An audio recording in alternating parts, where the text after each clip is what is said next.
Hello students.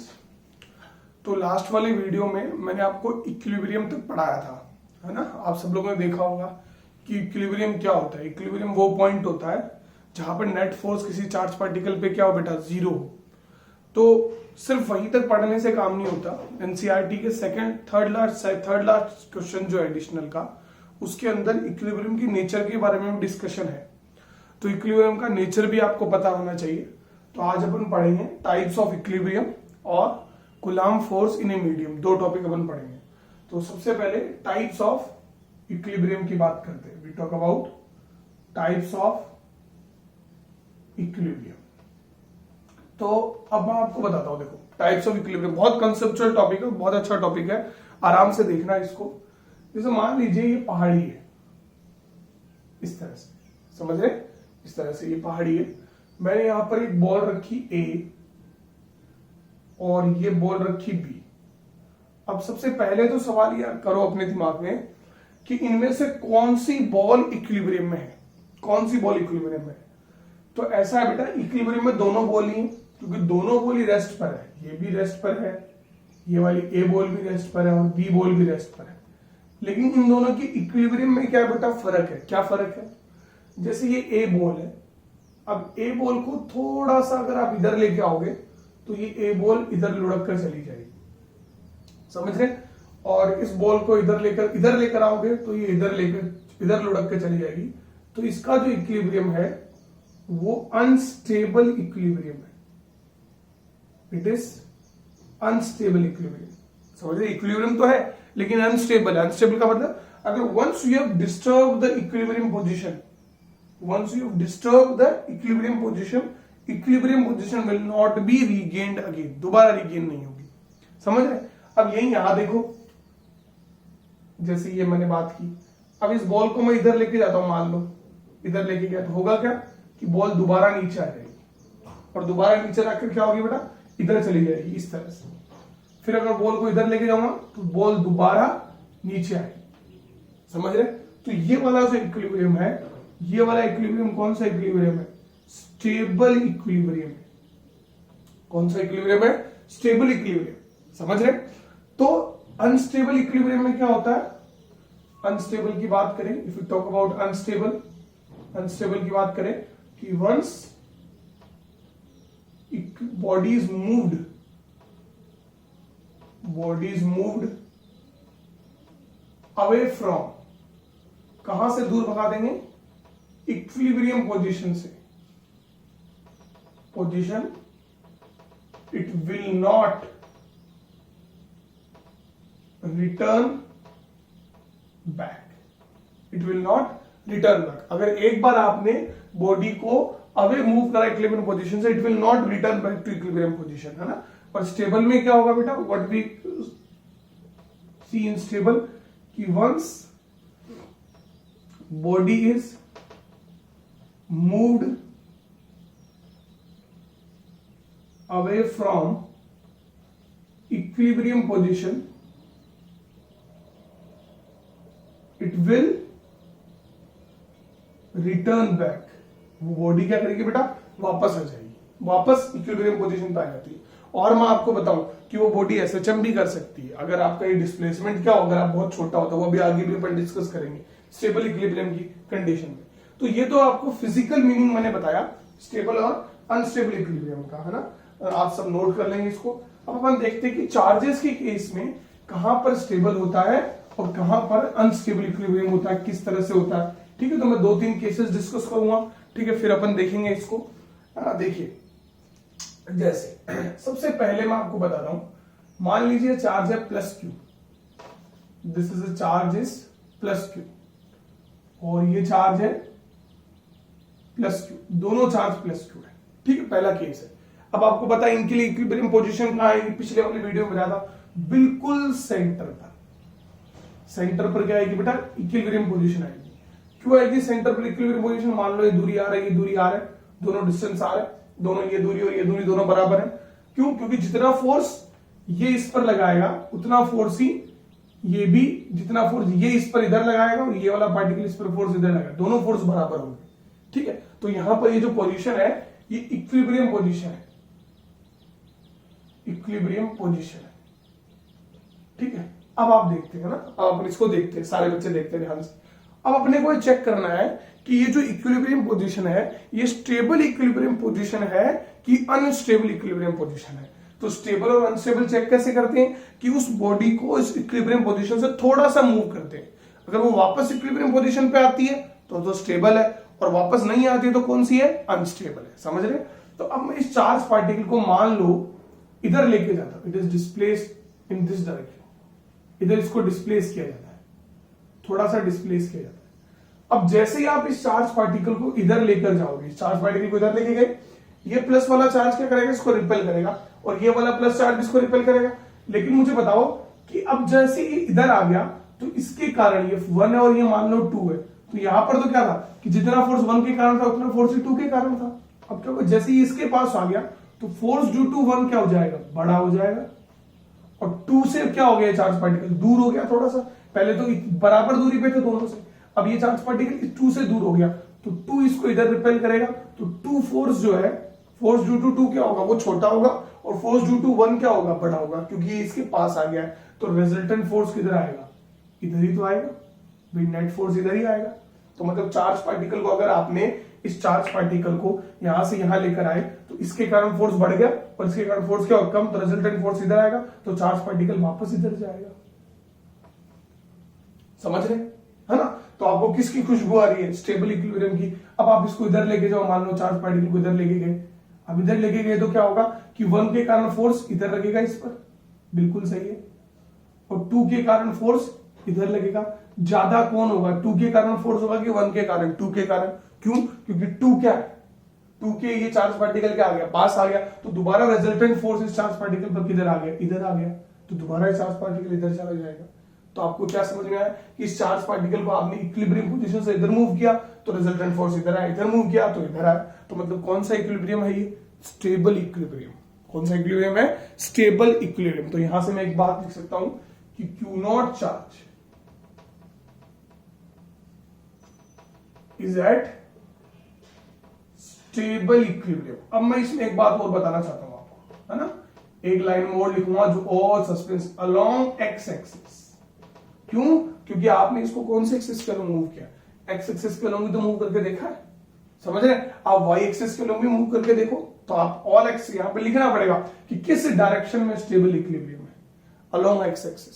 समझ रहे? तो ये बात। अब अपन इसका दूसरा काम करते हैं, है ना, यही चार्ज पार्टिकल, यही चीजें हैं, है ना, इसी के बारे में अपन एक स्टडी और करते हैं कि ये चार्ज पार्टिकल है अपने प्लस क्यू, और ये प्लस क्यू, और सेंटर पे किसी चार्ज पार्टिकल को रखा तो वो स्टेबल इक्विलिब्रियम में, इधर लेकर आए तो रिजल्टेंट फोर्स इधर ज्यादा हो गया, क्योंकि ये वाला फोर्स ज्यादा हो गया, इधर लेकर आए तो ये वाला फोर्स। अब मैं इसको अलोंग वाई एक्सिस के लिए चेक करता हूं। एक्स एक्सिस के लिए अपन ने चेक कर लिया, अब मैं इसको अलोंग वाई एक्सिस चेक करता हूं।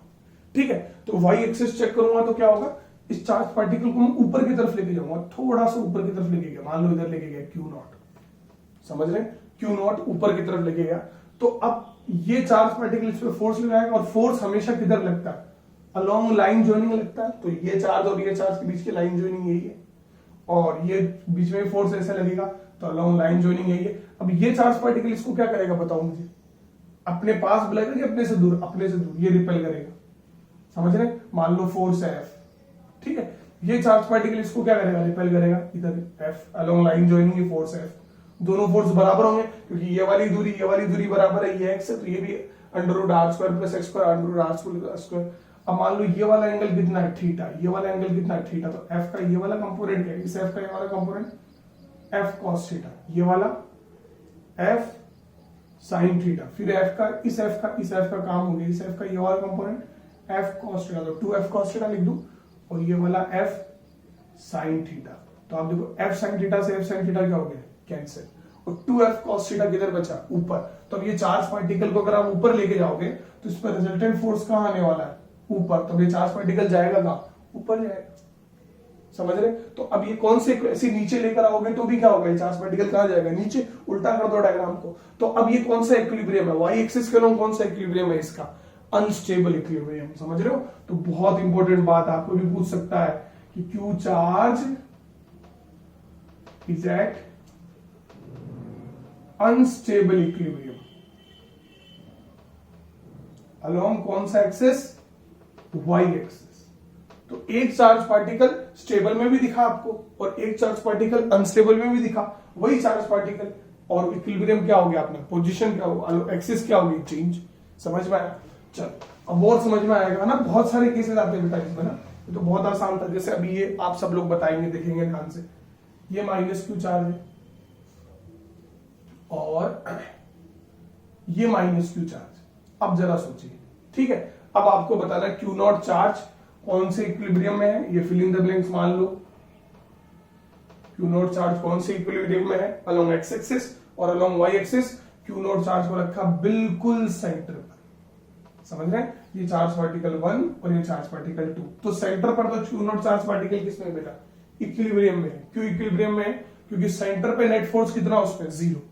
समझ रहे? सेंटर पे नेट फोर्स 0 कैसे भाई, ये 1 क्या करेगा, इसको अट्रैक्ट अपनी तरफ बुलाएगा, फोर्स ड्यू टू 1, और 2 भी अपनी तरफ बुलाएगा। मैंने फोर्स निकालने का तरीका बताया था ना आपको, पिछले जितने भी वीडियोस बनाए उनमें यही सब बताया बेटा। तो नेट फोर्स कितना हो जाएगा, 0, दोनों बराबर है। अब अपन एक काम करते हैं, नाउ अपने को चेक करना है कि whether it is in stable equilibrium और अनस्टेबल इक्विलिब्रियम। तो we will displace Q not. तो पहले क्यू नॉट को इधर लेकर आते हैं, मान लो थोड़ा इधर लेकर आए, this is the Q not. समझ रहे? क्यू नॉट को अपन इधर लेकर आए, ठीक है। अब क्यू नॉट को जब इधर लेकर आए तो ये 1 इस पर फोर्स, 2 क्यू नॉट पे फोर्स, 2 क्यू नॉट पे फोर्स पता करना है। तो आजाद कौन है, क्यू नॉट फोर्स हमेशा लाइन ज्वाइनिंग के लॉन्ग लगता है, इससे पिछले 2 वीडियो बताया था मैंने। तो ये 2 इसको क्या करेगा बेटा, अट्रैक्ट इधर करेगा, फोर्स ड्यू टू 2 के कारण ये चार्ज पार्टिकल इधर जाएगा, और 1 भी क्या करेगा, इसको अट्रैक्ट, और किधर करेगा बताइए, इधर इधर। लेकिन फोर्स ड्यू टू 1 क्या होगा, ज्यादा होगा। Force due to 1 will be greater than force due to 2। क्यों? क्योंकि 1 के चार्ज पार्टिकल पास है, तो पास होता तो फोर्स ज्यादा होता, आर कम हो गया, ठीक है, क्योंकि चार्ज का मैग्नीट्यूड तो बराबर है। तो अब force due to 1 is greater than force due to 2, तो नेट फोर्स इस पर किधर आएगा, इधर आएगा। तो अब क्या चार्ज पार्टिकल वापस इक्विलिब्रियम पोजीशन की तरफ जाएगा, ईपी की तरफ जाएगा? नहीं जाएगा। आपने एक बार इसको डिस्प्लेस करा, इधर आ गया, समझ में आया? ऐसे ही मुझे बताइए, अगर मैं क्यू नॉट चार्ज को इधर लेके जाऊं, है ना, तो क्या होगा, फोर्स ड्यू टू 1 इधर होगा, 1 इसको इधर खींचेगा अपनी तरफ हमेशा, 2 किधर होगा, इधर होगा। फोर्स किसके कारण ज्यादा होगा, 2 के कारण ज्यादा होगा। क्यों ज्यादा होगा? क्योंकि 2 के ये चार्ज पार्टिकल ज्यादा पास में, तो KQ/R² होता है फोर्स, चार्जेस का मैग्नीट्यूड दोनों में सेम है, तो नेट फोर्स इधर आएगा। तो अब मुझे एक बात बताइए कि जैसे ही आपने, उसमें क्या हो रहा था, नेट फोर्स वापस इक्विलिब्रियम पोजीशन की तरफ आ रहा था, जैसे ही आपने डिस्प्लेस किया, चार्ज पार्टिकल का नेट फोर्स कहां आ गया, अवे फ्रॉम मीन पोजीशन आ गया। तो मैं क्या कहूंगा, Q not charge in which position, ये बताइए। एक्स एक्सिस के अलोंग कौन सा है, अलोंग एक्स एक्सिस कौन सा है, अनस्टेबल, वेरी इजी, समझ रहे? तो आपको यही नहीं रुकना, अब आपको इसको वाई एक्सिस के अलोंग भी देखना बेटा।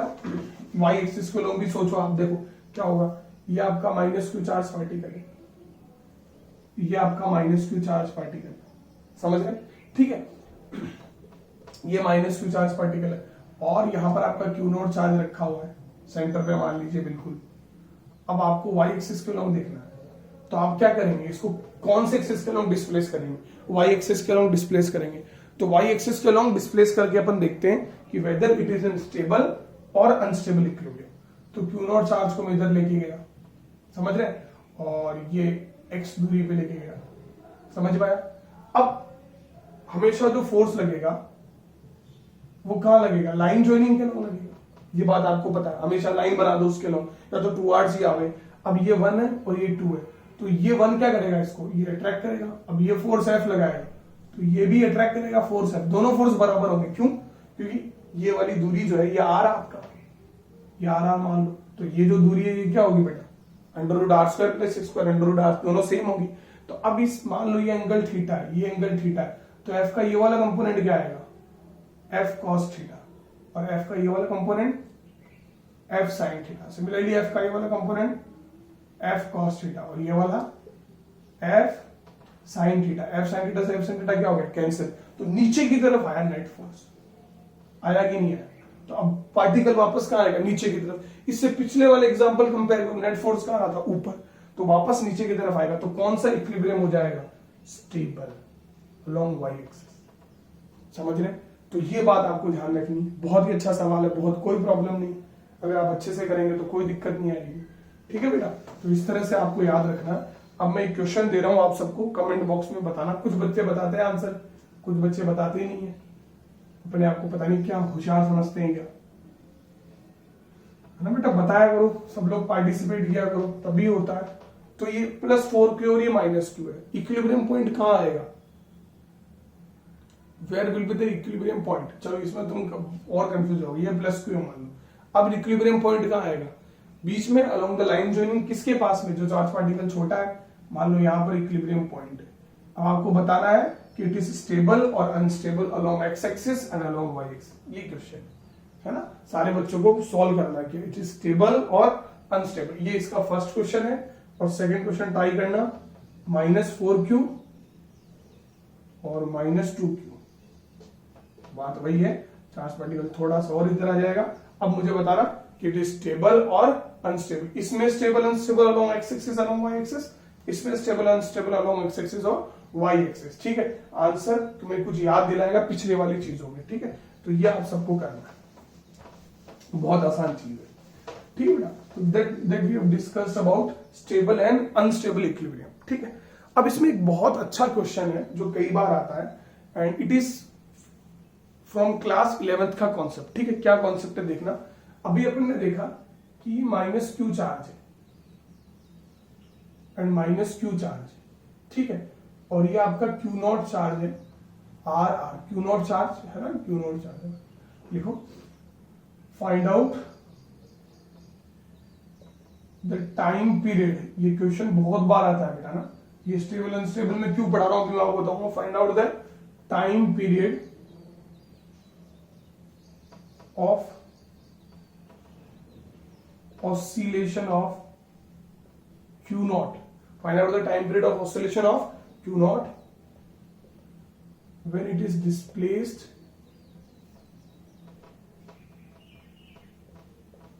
by x along y axis such that x is very less than। ये बड़ा इंपॉर्टेंट है, ये कंडीशन बहुत इंपॉर्टेंट है। तो आप, मैंने क्या बताया था, जब भी किसी चार्ज पार्टिकल को आप ऊपर लेके जाओगे, ये स्टेबल इक्विलिब्रियम है, आपको पता है वाई एक्सिस के, अभी अपन ने सॉल्व किया, तो वो फिर वापस नीचे आता है। तो वापस नीचे अगर रुकता नहीं है तो वहां क्या करता है बेटा, क्या करता है, ऐसा चम करता है। जैसे कटोरी होती है ना अपनी, कटोरी के बिल्कुल बॉटम में आप बोल रखते हो, तो ये स्टेबल है।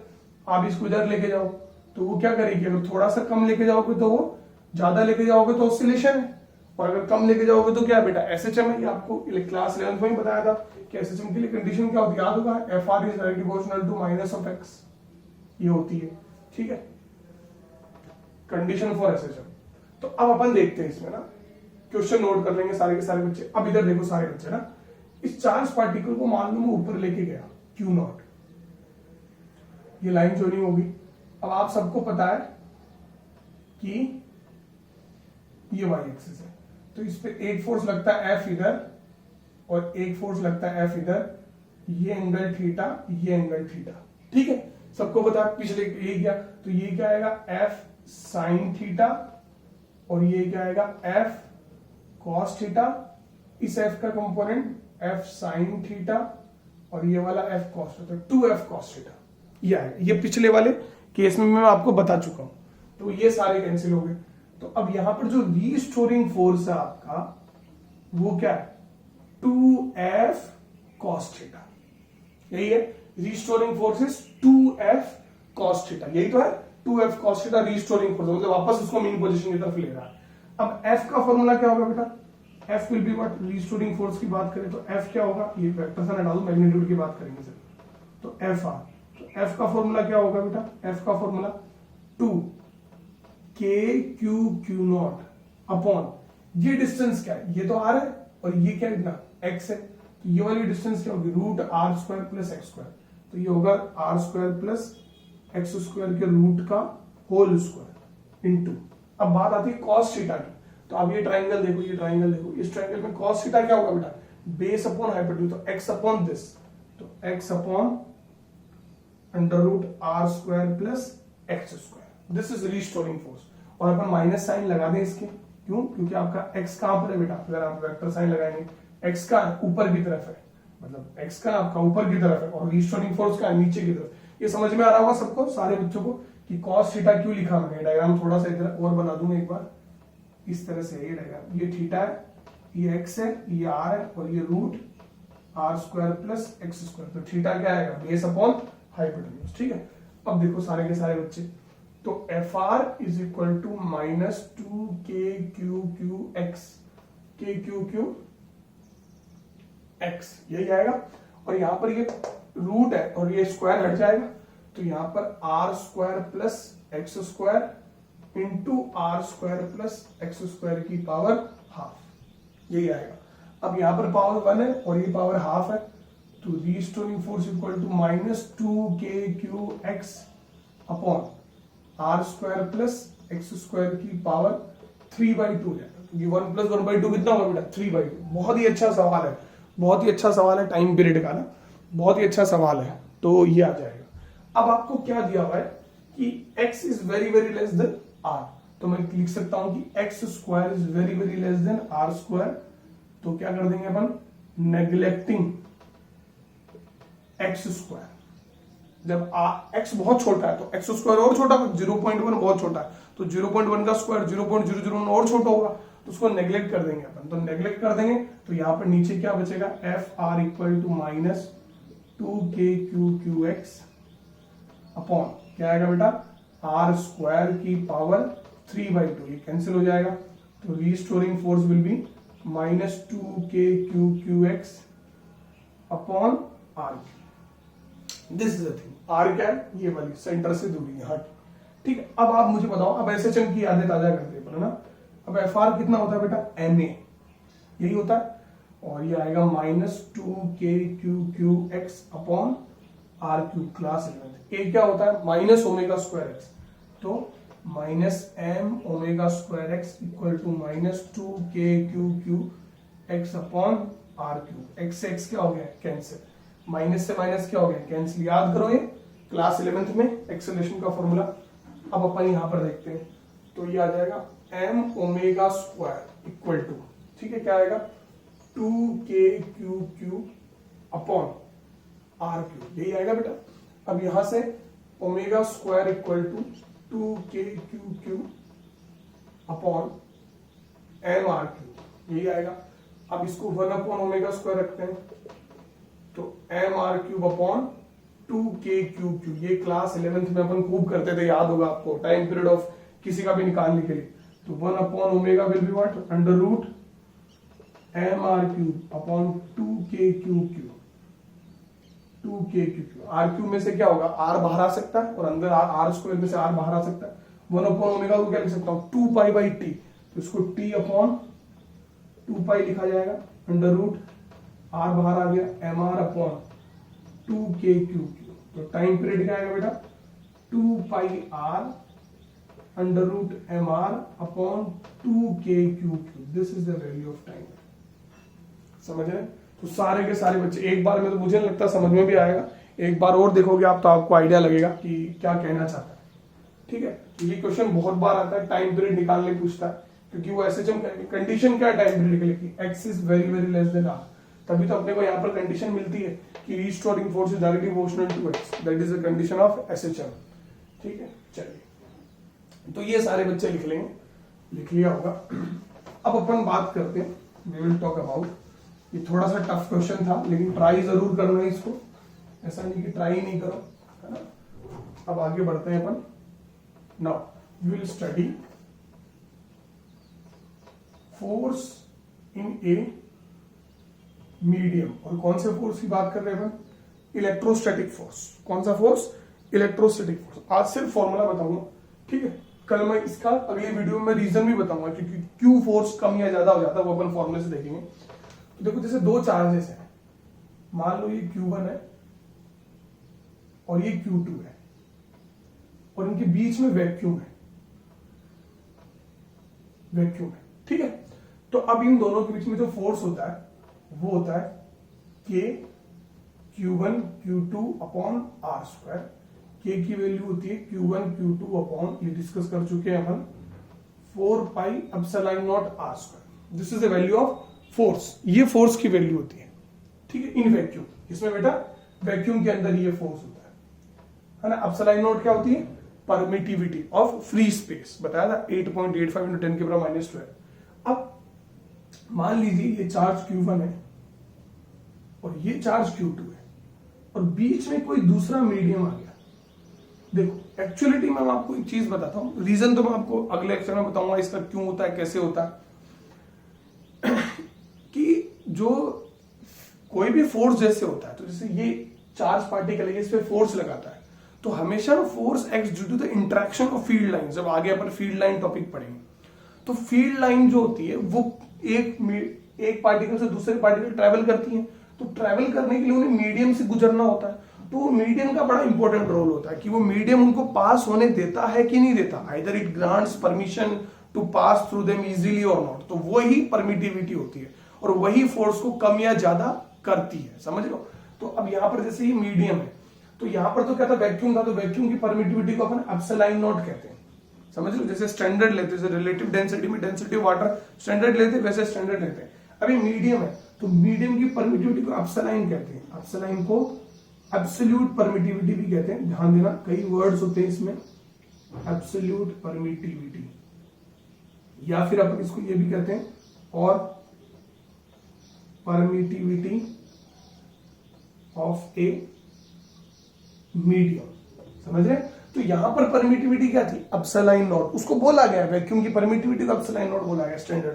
तो यहां पर जो फोर्स आएगा, मान लो वो एफ डैश है और वो आएगा Q1 Q2 upon 4 pi epsilon r², समझ लो। जैसे याद को रिलेटिव डेंसिटी का कॉन्सेप्ट है ना, रिलेटिव डेंसिटी क्या कहलाती है? Density of substance upon density of water. तो डेंसिटी ऑफ वाटर हमेशा क्या रहता है? स्टैंडर्ड, समझ लो। तो वैसे ही यहाँ एप्सिलॉन नॉट है और ये डेंसिटी ऑफ एनी मीडियम मतलब परमिटिविटी ऑफ ए मीडियम, ठीक है। अब मैं एक काम करता हूं, I will divide F dash upon F, दोनों को डिवाइड करता हूं, एफ डैश अपॉन एफ। आप देखो तो एफ डैश क्या है? Q1 Q2 upon 4 pi epsilon r²। और एफ क्या है?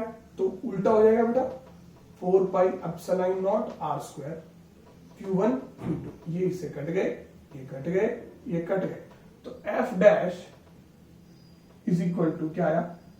Epsilon not epsilon into F, F को इधर भेज दिया, epsilon not upon epsilon. Epsilon not क्या है बेटा? बिल्कुल आसानी से समझना, एप्सिलॉन नॉट क्या है? परमिटिविटी ऑफ फ्री स्पेस, या फिर यू कहे वैक्यूम, एयर की भी यही मान है। और एप्सिलॉन क्या है? एब्सोल्यूट परमिटिविटी ऑफ मीडियम, जिस मीडियम में चार पार्टिकल को रखा गया है उसकी परमिटिविटी। अब मैं आपको बताऊं, दुर्घटना की बात यह है कि इसको मैं नीचे लेके आता हूं, तो epsilon not epsilon upon epsilon not ये बन जाएगा। अब मेन बात यह है कि जब भी कोई क्वेश्चन आएगा, जब भी कोई न्यूमेरिकल आएगा, तब हमेशा उसमें कभी भी एब्सोल्यूट परमिटिविटी दी हुई नहीं होती है। क्यों नहीं दी हुई होती है? क्योंकि आपको बताओ एब्सोल्यूट परमिटिविटी अगर आप दोगे, जैसे एप्सिलॉन नॉट क्या होता है? 8.85 × 10⁻²। तो समथिंग ऐसी क्लजमी सी वैल्यू आती है, अजीब सी वैल्यू आती है, जिसमें 10⁻², 10⁻², या फिर इस तरह से होंगी। लेकिन रिलेटिव परमिटिविटी अगर आप दोगे, जो कि आपको दी हुई आएगी, रिलेटिव परमिटिविटी, उसकी वैल्यू ऐसी होगी 2, 4, 80, 90, 100, एक स्पेसिफिक वैल्यू होती है, इजी टू कैलकुलेट होती है, समझ रहे? तो इसलिए हमेशा जब भी न्यूमेरिकल आएगा, आपको कभी भी एप्सिलॉन नहीं दिया हुआ, आपको रिलेटिव परमिटिविटी दी हुई। रिलेटिव परमिटिविटी क्या है बेटा? ये वाला एप्सिलॉन अपॉन एप्सिलॉन नॉट का जो रेशियो है, यहां पर एप्सिलॉन अपॉन एप्सिलॉन नॉट का जो रेशियो है, उसे रिलेटिव परमिटिविटी कहते हैं। इसको आप 9th के कॉन्सेप्ट से रिवाइज कर सकते हो कि density of a medium upon density of water is the relative density. आपको हमेशा रिलेटिव डेंसिटी दी हुई होती है। तो epsilon upon epsilon not, permittivity of a medium upon permittivity of, मतलब किसी भी मीडियम की permittivity with respect to permittivity of free space, that is constant, क्या कहलाती है? रिलेटिव परमिटिविटी कहलाती है। तो F dash is equal to क्या आएगा? F upon E R. समझ रहे हैं? ये आपका कॉन्सेप्ट है कि जो नया मीडियम में फोर्स आएगा, मतलब सबसे कोई भी नया मीडियम है, उसमें जो फोर्स आएगा, दो चार्ज पार्टिकल है ना, और उनको किसी और मीडियम में लेकर गए, तो उनके बीच में फोर्स क्या होगा? 1/ER टाइम्स कम हो जाएगा, 1/ER टाइम्स। मतलब कि सबसे दो चार्ज पार्टिकल को अगर आप रखो, तो सबसे ज्यादा फोर्स दो चार्ज पार्टिकल पे कब लगेगा? कहां लगेगा? कौन से मीडियम में लगेगा? वैक्यूम में लगेगा, एयर में लगेगा। बाकी किसी भी मीडियम में लेके जाओगे तो force will reduce by 1/k times. जैसे एक नॉर्मल सा सवाल है कि दो चार्ज पार्टिकल उनके बीच में फोर्स 100 न्यूटन, मैं उनको एक ऐसे मीडियम में लेके गया जिनकी रिलेटिव परमिटिविटी 10 है, तो नया फोर्स क्या होगा 100/10, 10 न्यूटन, है ना। दो चार्ज पार्टिकल जो फोर्स है 80 न्यूटन, में उनको एक ऐसे मीडियम में लगेगा जिसकी रिलेटिव परमिटिविटी 4 है, तो नया फोर्स क्या होगा 80/4। हमेशा फोर्स कम होगा मीडियम में ले जाने पे। सबसे ज्यादा फोर्स कहां पर होगा बेटा, वैक्यूम के अंदर, ठीक है। अब ये आप नोट करेंगे, अगले लेक्चर में मैं आपको बताऊंगा कि क्यों फोर्स कम हुआ, व्हाई फोर्स इज रिड्यूस्ड, ये आपको अगले लेक्चर में आपको बताऊंगा थ्योरेटिकली।